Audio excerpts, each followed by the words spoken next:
अविरत खळखळणारे नदीचे पाणी, मधूनच उमटणाऱ्या संत लाटा, सूर्यप्रकाशाने चमचमणारं पाणी, जणू नदीवर पसरलेली चांदीच.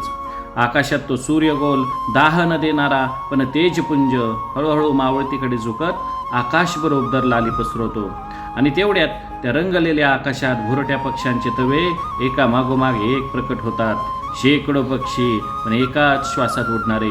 क्षणात वर्तुळ, क्षणात लाटा, आकाशावर उमटलेली जिवंत चित्र. एकही नेता नाही पण तरीही अद्भुत शिस्त, एकही आदेश नाही पण परिपूर्ण समन्वय. भुरट्या पक्ष्यांच्या या कसरती निसर्गाने साकारलेली आकाशातील नृत्यकला भासते. भक्षकांपासून संरक्षण, सुरक्षित घरट्याकडे परतीचा प्रवास आणि थव्याच्या बळावर टिकून राहण्याचं शहाणपण, हे सारं त्यांच्या उडाणात सहज उमटतं. पाण्यावर डुलत पुढे सरकणारी ती होडी या दृश्याची शांत साक्षीदार बनते. संध्याकाळच्या निरवतेत पंखांच्या फडफडीत मिसळलेला निसर्गाचा हळवा संवाद. पश्चिमेच्या क्षितिजावर सूर्य विसावत असताना भोरट्या पक्ष्यांचे थवे हळूहळू आपले विसाव्याच्या दिशेने वळतात. आणि तेव्हा जाणवतं, हे केवळ पक्ष्यांचं उडान नाही, ही निसर्गाची शिस्त आहे, सामूहिकतेची ताकद आहे आणि सौंदर्याची सर्वोच्च अनुभूती आहे.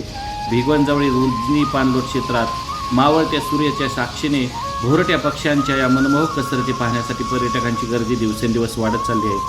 निसर्गाच्या या अद्भुत नृत्याला एकदा तरी प्रत्यक्ष अनुभवायला हवंच. यासाठी भिगवण पर्यटन स्थळाला आपल्याला भेट द्यावं लागेल.